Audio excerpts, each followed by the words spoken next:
વિકાસ અને મોડલ સ્ટેટની વાતો કરતા શાસકો જરા કાન ખોલીને સાંભળી લો। તમારી ભવ્યતાની પાછળ ગુજરાતની બાળકીઓનું ભણતર અને તેમનું બાળપણ રોડાઈ રહ્યું છે। જે ઉંમરે બાળકીઓના હાથમાં પેન અને પુસ્તકો હોવા જોઈએ, પોતાના ભવિષ્યનું ઘડતર કરવું જોઈએ, તે ઉંમરે બાળકીઓ માતા બની રહી છે। અને આ આંકડા ખુદ પરિવાર કલ્યાણ મંત્રાલય અને મહિલા અને બાળ વિકાસ મંત્રાલય દ્વારા જાહેર કરવામાં આવે છે।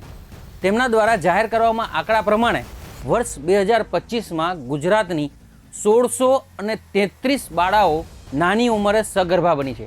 એટલે કે 13 થી 16 વર્ષની બાળાઓ હાલ સગર્ભા બની રહી છે।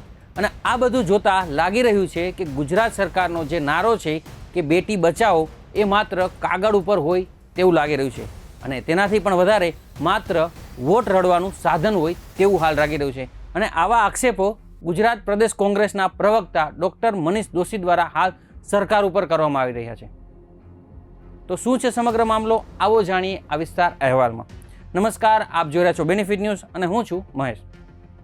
તાજેતરમાં આરોગ્ય વિભાગ દ્વારા 3 ડિસેમ્બર 2025ના સત્તાવાર આંકડાઓ ભાજપ સરકારના ગાલ પર એક જોરદાર તમાચો સાબિત થાય છે। નેશનલ ફેમિલી હેલ્થ સર્વે 5ના આંકડા મુજબ ગુજરાતમાં બાળ લગ્નનો દર 21.8%એ પહોંચ્યો છે। જે કાયદો 2026માં બન્યો હતો તે બાળ લગ્ન પ્રતિબંધક ધારો આજે માત્ર સરકારી કચેરીઓમાં કાગળ પર ધૂળ ખાઈ રહ્યો છે। શાસકોની નાક નીચે કાયદાનો ખુલ્લેઆમ ભંગ થઈ રહ્યો છે, છતાં સરકાર કુંભકર્ણ નિંદ્રામાં સૂતી છે। જિલ્લાવાર સ્થિતિ તો એનાથી પણ વધુ ભયાનક છે। ખેડા જિલ્લામાં બાળ લગ્નનો દર 49.2%, એટલે કે દર 2માંથી 1 દીકરીનું બાળપણ છીનવાઈ રહ્યું છે। બનાસકાંઠા, પાટણ, પંચમહાલ, ગાંધીનગર અને મહેસાણા જેવા 15 જિલ્લાઓમાં સ્થિતિ કાબુ બહાર થઈ ગઈ છે। એક તરફ 65% મહિલાઓ અને 45% બાળકીઓ કુપોષણથી પીડાઈ રહી છે અને બીજી તરફ સરકાર જાહેરાતો પાછળ કરોડો રૂપિયા ઉડાવી રહી છે। તો શું આ જ છે તમારો વિકાસ? ગુજરાતની અંદર આરોગ્ય વિભાગના પોતાના ઓક્ટોબર-નવેમ્બરના આંકડા ડિસેમ્બરમાં સત્તાવાર સરકારે જ જાહેરાત કરે એ આંકડા અતિ ચોંકાવનારા છે। જે સરકારે આંકડા કર્યા 1633 દીકરીઓ સગીર વયની, એ દીકરીઓ સગર્ભા વયની છે। એટલે નાની ઉંમરે માતૃત્વ, એનો અર્થ એ થયો કે નાની ઉંમરે એમના લગ્ન થયા છે।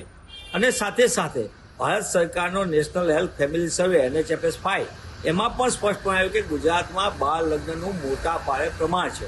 એટલે કે દેશની જે સરેરાશ છે બાળ લગ્નની, એના કરતાં પણ વધુ ખેડા સહિતના અનેક જિલ્લાઓમાં છે। ગુજરાતમાં 15 જિલ્લા એવા છે કે જ્યાં બાળ લગ્નના કાયદાનું ધજિયા ઉડી રહ્યા છે।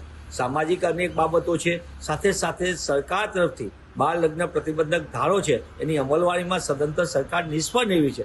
ત્યારે આપના માધ્યમથી હું સરકારને વિનંતી કરું છું, આ ચિંતાજનક બાબત છે। એક તરફ ગુજરાતમાં કુપોષણની મોટી સમસ્યા, 65% મહિલાઓ કુપોષણનો ભોગ બને, 45% બાળકો કુપોષણનો ભોગ બને, ત્યારે ગુજરાત જેવા પ્રગતિશીલ રાજ્યએ બાળ લગ્ન ઉપર કડક થવું પડશે, અટકાવવા પડશે। અને સાથે સાથે દીકરીઓને મોટી ઉંમરે છે, એટલે કે એ પોતે પુખ્ત વયની થાય પૂરેપૂરી, ત્યારે જે સગર્ભા બને એટલે ત્યારે જ એના લગ્ન થાય, તો મને એમ લાગે છે કે આખી સમસ્યાને યોગ્ય રીતે થશે। સ્વસ્થ માતા સ્વસ્થ બાળકનો જન્મ આપી શકે, એ સૂત્ર પણ સાચા અર્થમાં સાર્થક થશે। ત્યારે સરકારને વિનંતી છે કે સરકાર વાતોના વડા બહુ કરે, મતની રાજનીતિ બહુ કરે, પણ હકીકતમાં ગુજરાત જેવા પ્રગતિશીલ રાજ્ય માટે સરકારે કડક પગલાં ભરવા જોઈએ અને સામાજિક જાગૃતિના કામ કરવા જોઈએ, તો જ ગુજરાત સાચા અર્થમાં સ્વસ્થ બનશે। સરકારે હવે જાગવું પડશે। બેટી બચાવોના માત્ર હોર્ડિંગ લગાવવાથી દીકરીઓ નહીં બચે, તેના માટે જમીન પર ઉતરવું જ પડશે। જો આજે પણ સરકાર નહીં જાગે તો આવનારી પેઢી તમને ક્યારેય માફ નહીં કરે। સવાલ તમારી નિષ્ફળ નીતિઓનો છે અને જવાબ ગુજરાતની જનતા માંગી રહી છે। Bureau report, benefit news, Ahmedabad.